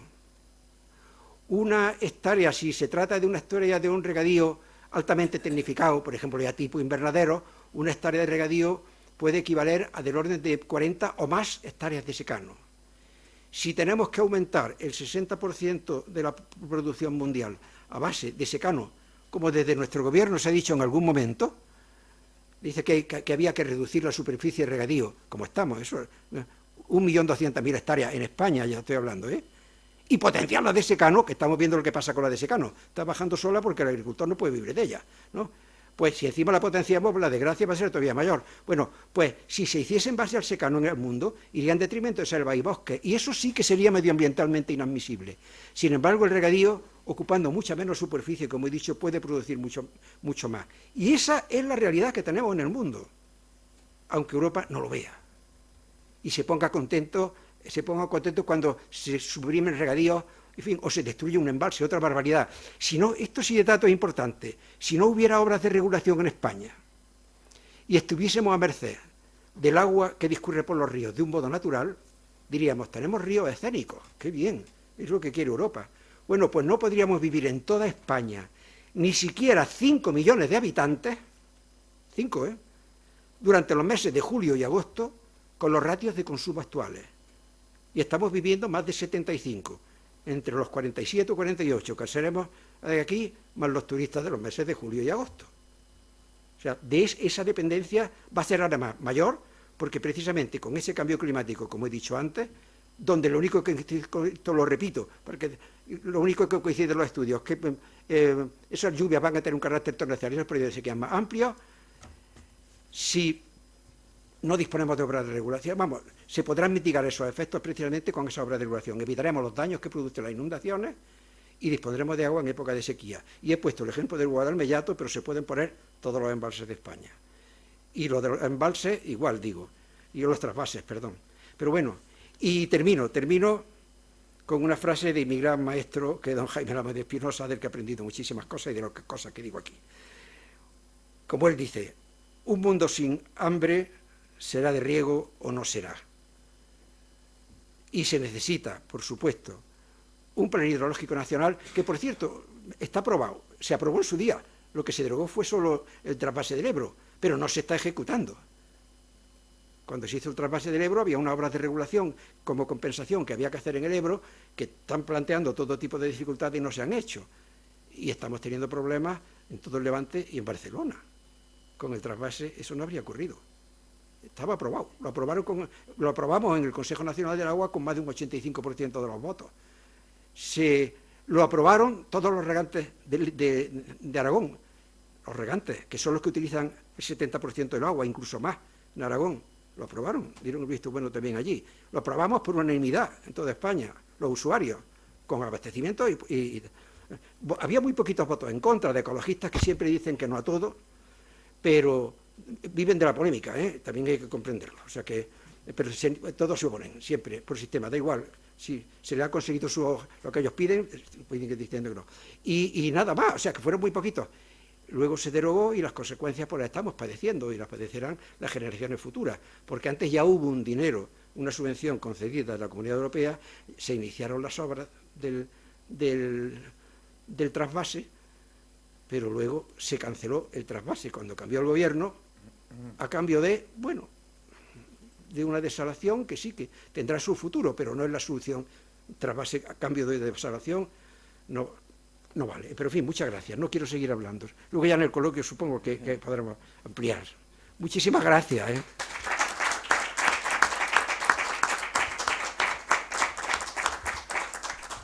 Muchas gracias, Andrés, por tus interesantísimas reflexiones que nos tienen que llevar a muchas conclusiones, porque si uno va anotando cosas, empieza con las interconexiones de cauces, con los trasvases, con las energías, en fin, con todo un conjunto de cuestiones que tú has enumerado, y que lo peor del caso no es que estén ahí latiendo, no, es que hay una corriente de opinión en este momento muy fuerte, muy formada, y que actúa de un modo casi lobística, de tal modo que pretende llevarnos a un mundo con menos agua, con menos riego, con menos embalses, con menos tal, cuando los que estamos en esto pues estamos buscando precisamente lo contrario. Y bueno, pues yo podría extenderme sobre ese tema mucho rato, pero es la hora que es y no lo podemos hacer. Así es que si les parece vamos a abrir turno de preguntas, pero a mí me gustaría que la primera reflexión y la primera pregunta importante y reflexión importante le corresponda al presidente de la mesa, al señor Mesa, que ha estado escuchando durante todo el debate, toda la discusión, y que conoce muy bien el tema. Pues muy bien, gracias, don Jaime. Bueno, yo no voy a preguntar sobre el agua, porque claro, aquí al lado de dos grandes expertos, ¿qué podría yo decir? Sí decirles que había pensado una idea muy sencilla. Empezamos aquí, Jaime, en enero de 2022. Sí. Es decir, que llevamos ya de 2022 a 2023, ¿no? Quizás de 2023. 27 de enero de 2023 empezamos dentro de lo que tú denominaste de la Tribuna Carlos III, que es un proyecto muy sencillito. Sí. Es un proyecto por el cual hacemos unas acciones conjuntas, hacemos más, pero todas las reales sociedades económicas que persistimos en España, pues vamos organizando conferencias que se van retransmitiendo por YouTube. Esta se está retransmitiendo y después se cuelga. Y empezamos pues de forma, digamos, voluntarista, cada cual a organizar la conferencia que estimaba conveniente. Pero vino la idea de Manuel Álvarez Builla, que cogió también con mucho cariño Jaime Lamo, que fue de hacer este ciclo del agua. Y bueno, la verdad es que ha sido un éxito. Cuando empezamos allá por el 27 de enero de 2023 no sabíamos que íbamos a llegar al final. Y hemos llegado al final habiendo implicado a todas las sociedades, a todas. Aquel día habló Jaime, pero en marzo fueron la Real Sociedad de Las Palmas. Saludo que están aquí su presidente, su director y su secretario, que hacíamos otra por un tema tan importante como el tema de la desalación del agua, tan importante para las Canarias. Seguimos en Sevilla, en mayo también, seguimos en Santiago de Compostela, Tenerife, también está aquí su presidente, don José Colino, seguimos por Cartagena, en Jaén hablamos también de regulación y competencia del servicio de abastecimiento de agua potable, en fin, en Zaragoza, en marzo fue en Badajoz, hemos llegado a Murcia en el mes de abril y en este mismo mes de abril concluimos el ciclo. Nuestro reto ahora mismo, porque han sido, por no ocupar más tiempo, no he dicho la temática, pero todas temáticas diversas, distintas e interesantes en torno al tema del agua, la importancia del agua dentro del sector agroalimentario. Ya están encolgadas en el canal de YouTube de las Reales Sociedades, de la red, pues yo creo que, Manuel, del orden de 6 o 7, y ahora el reto está en conseguir, y aquí tenemos a los amigos de Las Palmas y a los amigos de Tenerife, conseguir que los ponentes que en su día dieron la conferencia nos pasen el texto modificado, ampliado, lo que estime cada ponente conveniente, para tratar de hacer un libro, porque al final es lo que queda, sea un libro en papel, preferentemente, todavía los que nos gusta leer en papel, o electrónico, pero de cualquier manera recopilar estas aportaciones. Yo que he tenido la suerte de asistir a todas, online, lógicamente, excepto a la inauguración y a la clausura, que sí que viene aquí a la Matritense, o la que se dio en Jaén, pues ahí se han hecho enormes aportaciones que merece la pena tener. Y bueno, pues nada más, agradecer a todas y felicitar, como no, abiertamente, claramente, a don Andrés del Campo por la... Yo he aprendido mucho, lógicamente no soy un experto en el tema del agua, he aprendido mucho y en cualquier caso, ¿nos vamos tranquilos? O sea, ¿hay agua para poder alimentar? Hombre, quizás veamos, yo apuesto a ello, a los 9.000 millones de habitantes de 2030, ya a 2050 no tengo esperanza de llegar, y mucho menos a 2100. Pero realmente, ¿seremos la humanidad tan inteligente de ser, sea vía de desalación de agua, sea cualquier otra vía, de conseguir el agua necesaria para alimentar a esta población creciente? Y además una población que, como tú bien has dicho, tiene necesidades alimenticias y hay hambre en el mundo y sobre todo creciente, localizada en determinados sitios, ¿no? Y creciente además. Creciente además. Sí. ¿Somos optimistas o lloramos? Bueno, yo soy optimista. Medios disponemos en el mundo para hacerlo y tecnología suficiente. buena voluntad y perseguir el bien común, como digo siempre. Y entonces, si los países tienen esas miras, se puede conseguir sin grandes dificultades. Los estudios, las limitaciones que se pongan con estas políticas agrarias, que se hagan verdaderos estudios evaluados de las medidas que se van a tomar, porque hay muchas medidas a lo mejor ambientales que serían muy loables conseguirlas, pero económicamente es imposible. Hay que buscar un equilibrio entre esa producción de alimentos y lo que se persigue para el medio ambiente, y es factible y se puede hacer. Lo que no se puede es difundir tantos bulos como estamos viviendo, sobre todo en temas ambientales y catastrofismos continuos y tal, y tener a la población asustada en todas partes. La realidad puede ser otra. Yo soy optimista. ¿Alguna pregunta más? Sí, adelante.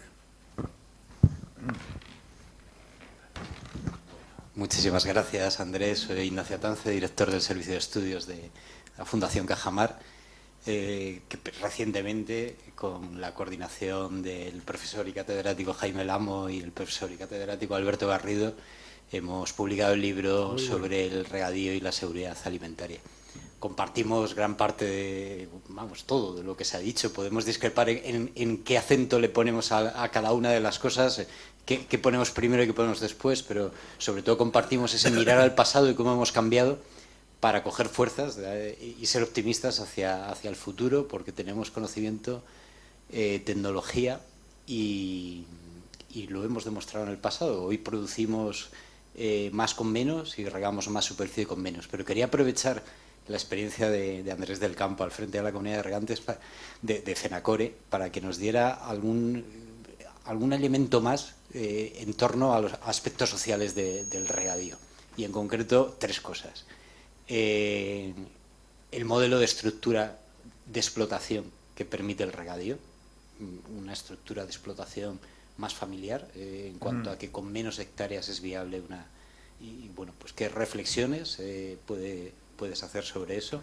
El segundo, la edad del regante, la edad del agricultor de regadío frente a la edad media en la agricultura española. El tercero, el regadío como elemento también de canalización de otras innovaciones. El regadío como elemento que requiere más formación y más preparación por parte del agricultor, y como el regadío también es una punta de lanza, o puede serlo, para,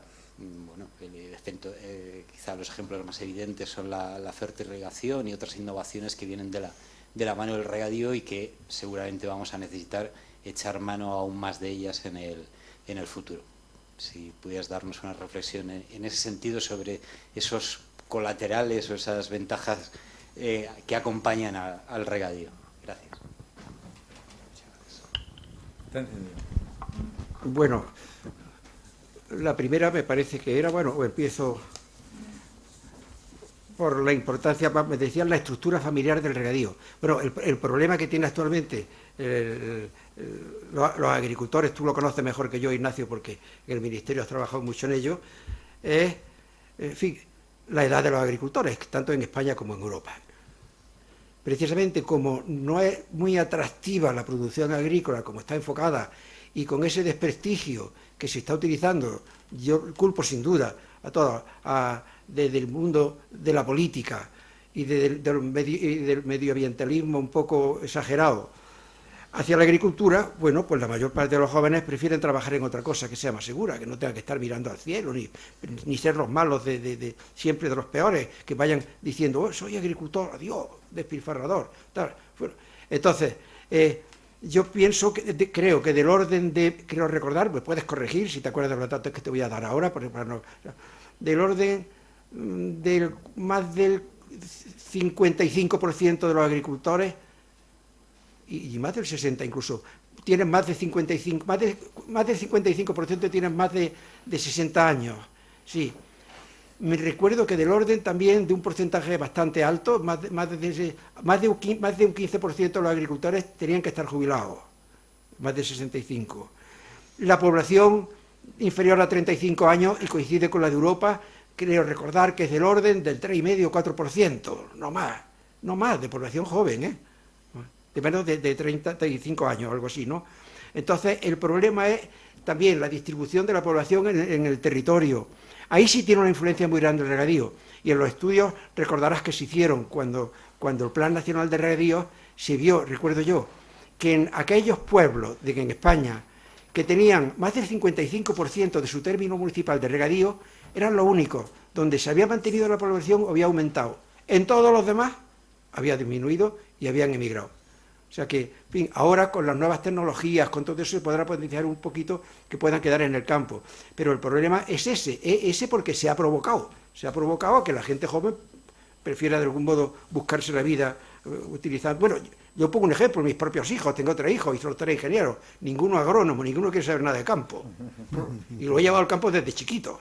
Podían haber seguido y les gusta, pero nada, o sea que, entonces, si yo que he querido no lo he conseguido, si no se han visto seguros, entonces, claro, eso por un lado. Me has preguntado también, ¿qué otra cosa? El regadío como vehículo para otras innovaciones. O sea, detrás del regadío viene un mundo de innovación que no... Por supuesto, pero incluso desconocido ahora mismo todavía para los regantes, y está viniendo. Evidentemente ahora con todas las nuevas tecnologías aplicadas, siempre y cuando sea viable económicamente para la agricultura, tendrá que intervenir mucho la administración con ayudas para que esas tecnologías puedan entrar, y eso sería sobre todo en agricultores más jóvenes, que es más fácil. Con agricultores que sean muy mayores, bueno, pues muchos que conservan... Bueno, en mi propia comunidad de regantes, que hay más de 700 regantes, son más de 6.000 hectáreas, fueron 10.000 en su día, pero bueno, eso fue porque Córdoba está en medio de la ciudad, aumentó el casco urbano y ha habido de todo. O sea, mantenemos 12.000 hectáreas y tenemos solo un pequeño inconveniente, que viven 350.000 personas dentro, nada más, y echan todo. Antes era la acequia, ya gracias a la modernización que hemos hecho, por lo menos por las tuberías no pueden meter todo lo que tiraban allí, que era de todo, desde hasta muebles y todo. Pero bueno, entonces... te comentaba eso, que con esa división que hay, o sea, que es fundamental el regadío, pero sobre todo también por el complejo agroalimentario asociado. Ese sí mantiene puestos fijos también. Y la explotación familiar puede subsistir también si tiene un apoyo de las cooperativas, de las centrales hortofrutícolas, etcétera, etcétera. Pero que tenemos que producir, y tenemos que buscar los medios para producir, nos guste o no nos guste, y hay que hacerlo, porque si no... Como bien dice el profesor Amadeo Espinosa, el mundo no será, sino no el regadío, el mundo. No, te habla a don Luis Rivero, por favor. Bueno, Andrés, muchas gracias por tu conferencia. Yo te quería preguntar 2 cosas. Una, ¿cómo ves las próximas elecciones europeas en las cuales puede o no haber un cambio en esa línea de incremento del medio ambiente y decremento de la agricultura, o pasar a esa línea americana de incremento del medio ambiente y incremento en la agricultura? No hay que olvidar los lobbies, la presión de los lobbies europeos, cómo se han visto las detenciones de diputados griegos, de diputados italianos con dinero que se les ha captado en sus casas y que pertenecían a lobbies de obediencia catarí, de obediencia marroquí. ¿Cómo ves el futuro de estas próximas elecciones? Si va a seguir predominando la Europa hacia el mundo 2030 o no. Primer punto. Y segundo punto, ¿qué te parece si realmente se hablaran de las cifras auténticas de lo que es el agua en España? O sea, el agua en España tenemos 110.000 hectómetros cúbicos. Vamos a suponer que con la que podamos tener de desalación más de aguas subterráneas, podemos decir que el dominio público hidráulico son 125.000 hectómetros cúbicos. De esos 125.000, solo 15.000 se dedican en la agricultura. La transmisión que tiene la gente es que la agricultura está comiéndose al agua, que por el agua de beber, que por la agricultura se está produciendo problemas de sed en las poblaciones. Con esos datos, que no son muy difíciles de tener en la cabeza, 125.000 hectómetros cúbicos, de los cuales 15.500 son lo que se dedica a la agricultura y 5.000 al abastecimiento. esas cosas hay que transmitirlas claramente. No, el agua que se utiliza en regadío no es el 80%. El agua que se utiliza es 15 dividido entre 125, es 12% del dominio público hidráulico español. Y luego también ¿qué te parece que no se comience a transmitir el tema de que nosotros nos encontramos ante un nuevo tiempo en el cual las energías renovables, el aire, el sol y la acumulación de la energía nos deben de producir un reparto de las concesiones hidráulicas de ese dominio distinto del que se pensó hace 100 años. Hace 100 años, y del cual seguimos viviendo, las concesiones hidráulicas para energía eléctrica ocupan en este momento 60.000 hectómetros cúbicos de esos 125.000. Hoy no es necesario, no sería necesario. No sería necesario porque nosotros el agua debemos de dejarla solo para lo que es insustituible, para el abastecimiento, la alimentación, que es el regadío, y la acumulación de energía. Y esas son cosas que deben de transmitirse a la gente para que las conozca. ¿Cuáles son tus opiniones sobre eso? Bueno, estoy totalmente de acuerdo contigo en ese sentido. O sea que ya lo hemos dicho antes, lo que hemos comentado, evidentemente que si esa energía de algún modo pasase a la agricultura para autoconsumo, evidentemente los costes de producción se disminuirían mucho y se podrían hacer mayores inversiones en la tecnología de regadío y podríamos producir más, incluso con menos agua. Y sobre todo, es fundamental la biotecnología. Hoy día, que ya hay cultivos que con menos agua pueden producir más, y con menos agua, y resistentes a plagas y enfermedades, etcétera, de todo tipo, pues tendríamos primero unos cultivos con muchos menos costes, por una parte, para el agricultor, pero también con mucha menos contaminación difusa, porque se utilizan menos productos y con menos agua, con lo cual podríamos conseguir esos objetivos. No sé si exactamente la pregunta que me ha hecho, pues estoy totalmente de acuerdo contigo, no te voy a decir que no. Sí, venga, dímela. Una, las elecciones europeas. Ah, sí. Sí, bueno. Dos, el léxico, si hay que emplear, transmitir las verdades, solo el 12,5% del agua se emplea en la agricultura. Y la tercera es, si no ha llegado el tiempo de las concesiones del dominio público hidráulico que se transfieran de la generación de electricidad a lo que solo puede ser hecho por el agua. Totalmente de acuerdo. Sería lo comentado al principio, lo he comentado ahora en esta intervención, después de la pregunta que me ha hecho. Estoy totalmente de acuerdo que pasase, por supuesto, a los usuarios esas concesiones, o de acuerdo con las administraciones, con las confederaciones, si es necesario, pero para los usos, para disminuir los costes de los medios de producción. La política en Europa, yo de algún modo estoy en el grupo de coordinación estratégica de la directiva en Europa desde el año 2002 y sigo, porque todavía sigo de presidente de la Asociación Internacional, y recuerdo que a veces he preguntado, y estando nuestro ministro también delante, exponiendo estas razones, y sobre la producción agrícola, sobre la disminución de la productividad, y digo, ¿y esto cómo es posible? ¿Cómo se puede comprender esto? Solo me decían, es que la sensibilidad que hay en Europa con respecto al resto del mundo es distinta, somos mucho más sensibles a tal.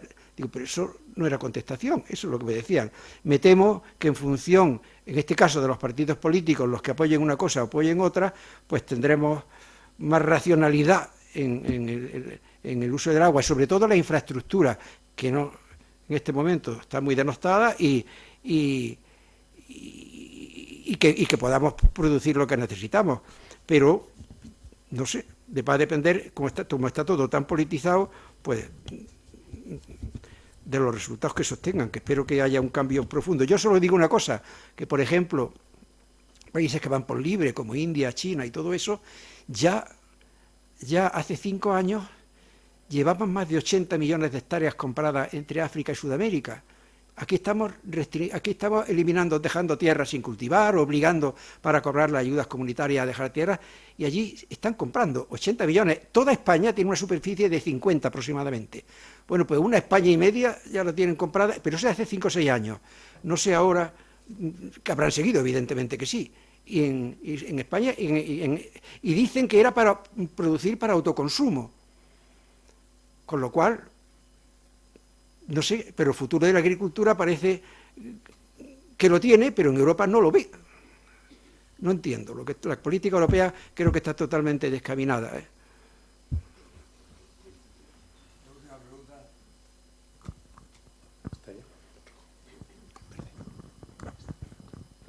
Bueno, buenas noches. Quiero felicitarnos y felicitarle especialmente. También, como ha dicho nuestro presidente, he aprendido muchísimo en esta reunión y en algunas de las preguntas que se le acaban de plantear. Mi intervención tiene otro sentido, un sentido quizá más superficial, pero que también creo que hay que tenerlo presente. Hacía mucho tiempo que yo no volvía a Guadalajara y tenía que recorrer lo que se llamaba el corredor de Henares. He leído últimamente el modelo de éxito de Guadalajara. Guadalajara está creciendo en la zona del corredor de Henares de población, está dando mucho trabajo, tiene un porcentaje de desempleo muy inferior a la media española, pero ¿dónde se ha hecho o cómo se ha hecho esa mejora? Se llama logística. ¿Y dónde? Pues precisamente en la vega de regadío más importante que tenía Guadalajara. Y por lo tanto Guadalajara se ha convertido en esa parte que llamamos la España fea, es decir, todo lo que se destruye. Es decir, aquí estamos hablando de regadío, pero se nos está olvidando que ese proceso, ahora ya estamos hablando de reindustrialización. Yo he entendido aquí que estamos hablando de reagrarización también. Bueno, pues todo ese proceso ha llevado consigo cosas como las que un viajero que pasa por esas autopistas inmensas que no se puede ver nada, pero que está destruyendo esa zona y esos regadíos de los que usted estaba hablando. Y otra cuestión. En una de estas conferencias yo creo que han dado visiones distintas y contradictorias. El tema de la desalazón del agua, defendida desde Canarias, se plantea como alternativa, y como alternativa con costes eficientes y con esos problemas que usted decía de la energía, no me voy a meter en ello porque no soy técnico en eso, resueltos. Hemos visto cómo medidas de urgencia ahora en Cataluña de repente se han lanzado a las desaladoras, viendo lo que eso puede significar. Yo no estoy tan seguro que lo que usted decía de las desaladoras, por eso cuando decían que hay que, a lo mejor el acento hay que ponerlo de otra manera, no estoy tan seguro en que sea solamente una cosa complementaria. Yo entiendo que puede ser una gran parte del futuro esas desaladoras. Gracias. Yo estoy totalmente de acuerdo, lo de la desalación, y digo complementaria exclusivamente por los costes. Si conseguimos en la agricultura tener unos cultivos que nos permitan unos márgenes para...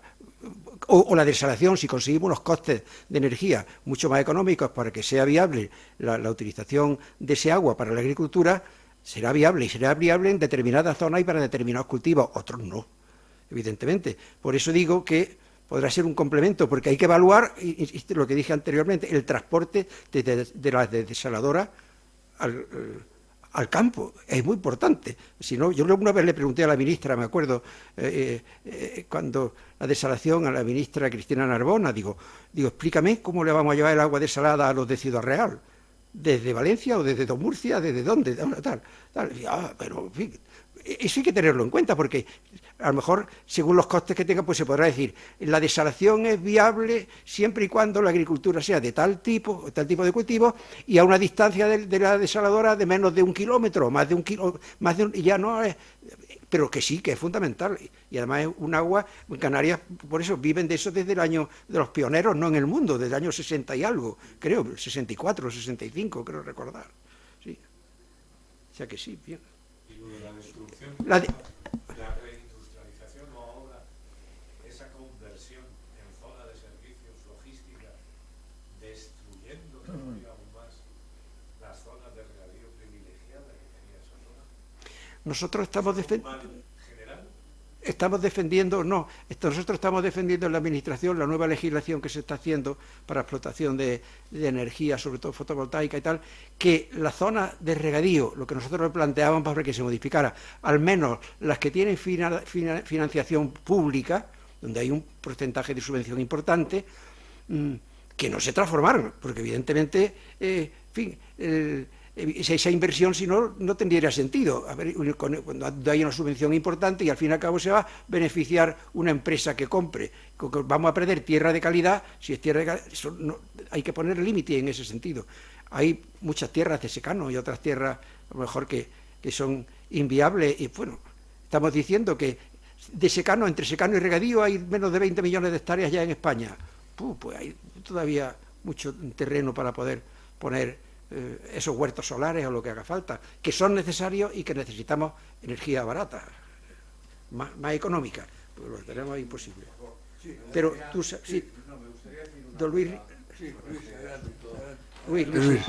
de la desalación y del tema tal. Mire, yo he dicho que el dominio público hidráulico son 125.000 hectómetros cúbicos. La desalación en España, pues podría alcanzar 1.500, 2.000 hectómetros cúbicos. Estamos hablando de algo del 2%. Y, por supuesto, hay sitios como las Canarias que son imprescindibles. Pero sí que hay un tema fundamental y que conviene saber la verdad. En este momento, en los embalses de Cataluña se dividen en dos: los que están en el Ebro y los que están en las cuencas internas de Cataluña. Los que están en las cuencas internas de Cataluña, es decir, el Ter, el Muga y el Llobregat, en este momento están al 18%. La media de los últimos 10 años era el 75%. ¿Sabe por qué? Porque ahí van más avanzados en el caudal ecológico. Y entonces se ha marcado un caudal ecológico para el Muga, el Ter y el Llobregat en suma de 11,36 metros cúbicos por segundo. Quiere decir que se han vertido más de 350 hectómetros al año en estos, y lo que hace que, haciendo una raya en el Ebro, los embalses de Cataluña, del Ebro, Mequinenza, Ribarroja fundamentalmente, están por encima del 97%. Entonces hay que ser muy cuidadoso en los temas de la demagogia. La demagogia de los caudales ecológicos lleva a la sequía, a la falta de agua para beber en Barcelona, en Cataluña, cuando los embalses catalanes del Ebro están en el 100%. Mequinenza y Ribarroja, porque están vertiendo. Si fueran más grandes tendrían más agua acumulada. Y eso conviene que la gente lo sepa. Y los medios no lo transmiten, no lo comunican, porque está en contra de las líneas dominantes ideológicas en España, que yo creo que las ideologías son excelentes, pero deben de coincidir con la realidad. Y eso es lo único que quería decir. Por supuesto, en el tema del agua, a mi entender, debe de haber un pacto que al menos estén apoyados por 300 diputados. Y no solo por la cantidad de diputados, sino por la duración. Cualquier pacto de este debe de tener al menos una duración de 25 años, porque no se está hablando de unos temas de legislatura. O sea, si alguien está hablando con una mente de legislatura de 4 años, de tal, no. Eso tiene que tener un pacto de 300 diputados y 25 años de duración, si no, es imposible. Sí, abundando con lo que decía don Luis Rivero. Ay, perdón. Perdón. Venga, sí, No, era solo decir que los caudales ecológicos, que no hemos tocado el tema, eso también es algo que había que recalcular y revisar, los planes hidrológicos que se acaban de actualizar hace muy poco, porque no se había hecho ni un estudio de lo que eso supone. Los caudales ecológicos, gracias a la cátedra del profesor Luis Garrote, se ha hecho un estudio donde más o menos se deduce que supone un 16% del total de agua de las demandas de todos los usos. 16%. En épocas de sequía, donde por ejemplo los regantes, como ha ocurrido en el Guadalquivir el año pasado, utilizamos un 12% de la dotación de un año normal, puede equivaler a lo mejor al 60-70% de ese orden de la dotación por consecuencia de cada ecológico. Y además están mal enfocados, porque en teoría son, si lo que se trata es de devolver los ríos a un estado natural, muchísimos de nuestros ríos estarían secos durante el verano. Muchos de nuestros ríos y afluentes, muchísimos. Sin embargo, todos llevan agua. ¿Gracias a qué? A esos embalses que se han construido, financiados por los usuarios fundamentalmente de regadío, que siguen pagando costes, etcétera, etcétera, etcétera, y cuando llegan las sequías suponen por los caudales ecológicos que muchos se queden sin regar. Y no están evaluados, no se sabe, y además ya le digo, o sea, de un embalse a lo mejor se está desembalsando más agua en plena sequía de la que está entrando en la cabecera, en plena sequía, este año, hace 2 meses, hace un mes, en fin. O sea, que eso habría que reestudiarlo porque no se ha estudiado bien. Última pregunta.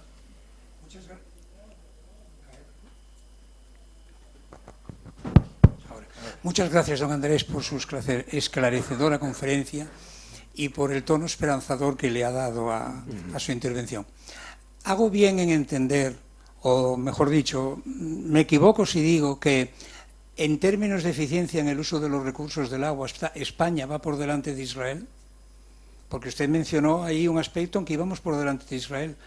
¿Es en eficiencia en el uso de los recursos, en el aprovechamiento de los recursos hídricos? Pues posiblemente sí, porque ahora mismo, vamos, en cuanto a avance en tecnología, y en modernización de regadío, estamos ahora mismo muy avanzados, pero ya no sé hasta qué punto Israel, pero vamos, que sí, que por lo menos podemos ir de la mano, ¿eh? Eso es como poco.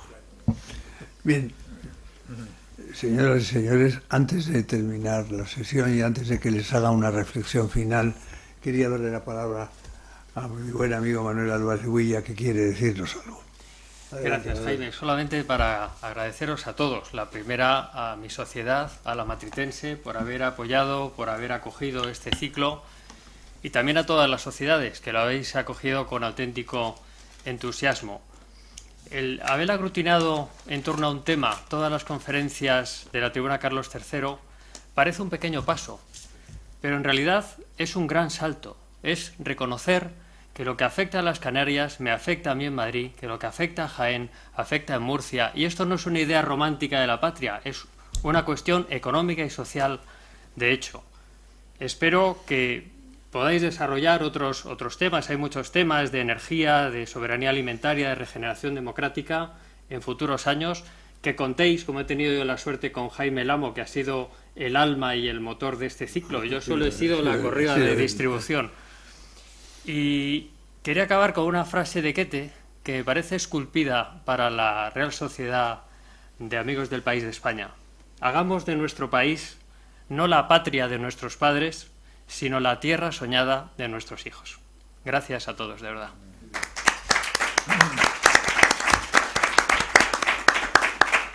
Muchas gracias, querido Manuel, por tus palabras y por todo el trabajo que has desarrollado para que hayamos llegado hasta aquí. Y muchas gracias a todos vosotros, los que habéis intervenido. Muchas gracias a Andrés por su magnífica conferencia, a nuestro presidente, el señor Mesa, por su participación y a todos vosotros por vuestras intervenciones. Me gustaría solamente hacer alguna reflexión final. Si sumamos todo lo que se ha dicho, podremos sacar conclusiones absolutamente dispersas y diversas. Y sin embargo, casi todos los que estamos aquí, y yo conozco bien el pensamiento de casi todos los que estamos aquí, sé que coincidimos en lo esencial. Por ejemplo, hablamos de caudales ecológicos. Y si analizamos un poco de qué estamos hablando, veríamos que la novedad de los caudales ecológicos lo que ha hecho ha sido elevar los niveles a la altura del río Aranjuez, con eso aumentar el nivel de aguas que descienden por el río, por el Tajo y por los ríos en general españoles hacia Portugal, sobrepasar el Tratado de Albufeira y regalarle a Portugal muchísima agua, como estamos haciendo en este momento, sin que nadie sepa bien por qué. Al mismo tiempo, las inversiones, cuando vemos el nivel de inversiones en obras hidráulicas que se están haciendo en España, se queda uno perplejo de la reducción que se está produciendo. No estamos yendo hacia mayores inversiones hidráulicas para garantizarnos la seguridad hidráulica y alimentaria futura en España. No, estamos reduciendo volúmenes, estamos reduciendo inversiones y estamos poniéndonos cada vez más en peligro, lo cual es evidentemente una situación que no acaba uno de entender muy bien. Tenemos también que ser conscientes de que si necesitamos agua para el riego, y necesitamos agua, y ya nos lo ha explicado muy bien nuestro ponente, lo que está pasando con los secanos y los regadíos en España. Los regadíos se nos están yendo más hacia los frutales en este momento, de un modo que no desconocíamos hace 15 años. Al mismo tiempo hemos conseguido subir la balanza comercial agraria hasta límites de tener un superávit de 15.000 millones de euros aproximadamente. Cuando yo era ministro de Agricultura estábamos en déficit y por tanto pues hemos ido evolucionando en un sentido claramente positivo. Pero en ese sentido claramente positivo tenemos que reconocer que si organizáramos una sesión de trabajo, no aquí, que es un órgano neutral, sino en otros lugares y con otras personas, nos encontraríamos con posiciones absolutamente contradictorias. Contradictorias, muy opuestas y a veces de enorme dificultad. Yo oigo cosas, leo cosas en la prensa todos los días sobre los regadíos en España y no entiendo, por ejemplo, lo que se ha planteado aquí, de, en lugar de invertir, como acabo de decir, en inversiones hidráulicas, desinvertir destruyendo embalses, destruyendo azudes y cambiando, por descontado, el ritmo y los cauces en la forma en que están planteados. Creo sinceramente que debemos hacer una reflexión profunda. ¿Cómo hacerla? A mí me gustaría que la gran conclusión de las sesiones que hemos terminado aquí hoy y que inició Manuel con su iniciativa, terminen en algo que yo te pediría, Andrés, que nos ayudaras, que fuera hacer un libro con todas las ponencias que se han ido haciendo en cada una de las reales sociedades, que lleguemos a unas conclusiones conjuntas, que seamos capaces de presentarlo y que después de eso las comunidades de regantes, los agricultores, aquellos que pensamos en el riego, seamos capaces de empujar hacia otra orientación. Tú has hablado, por ejemplo, de la Cataluña interna y de lo que está pasando con las presas de esa zona, que se encuentran en el 18%, mientras que la parte norte están en el 80 o en el 60 o por ahí, en el 100, en el 100. Pero la parte inferior estamos en la situación en que estamos. Y cuando estamos en esa situación en que estamos, unos dicen, hay que llevar agua en buques cisternas desde Valencia. Y otros dicen, oiga, hay una cosa que se llama el Ebro, que está bastante más cerca y que es un río natural que vierte permanentemente aguas en cantidades ingentes al mar, desde las cuales sería posible abastecer esas zonas. Ah, no. Entonces empiezan a aparecer problemas políticos, a veces con poco sustento, pero con mucha fuerza política detrás, que son capaces de cambiar el rumbo, el rumbo de cómo debe llevarse la política hidráulica en España. Aquí se ha hablado esta tarde y se ha mencionado un concepto que yo he usado muchas veces en muchos artículos y en muchas conferencias, el pacto del agua. No vamos bien si no somos capaces de hacer un gran pacto del agua en España. No vamos bien. Y no vamos bien porque no somos capaces. Pero deberíamos ir en esa dirección. Y si fuéramos en esa dirección Y si el tema de los caudales ecológicos los enfocáramos, como lo ha hecho, por ejemplo, el catedrático de Derecho Administrativo Antonio Fanlo, que muchos de ustedes conocerán, y que le ha dado un giro copernicano a la visión de ese tema, si fuéramos capaces de hacer eso, fuéramos capaces de construir una unidad de criterio y fuéramos capaces de unirnos los que estamos en ello frente a todos aquellos que están construyendo teorías muy extrañas, por no decir otra cosa, creo que nos vendría muy bien para todos los españoles. Gracias a todos por venir, gracias a todos por estar, por asistir y por soportarme. Muchas gracias.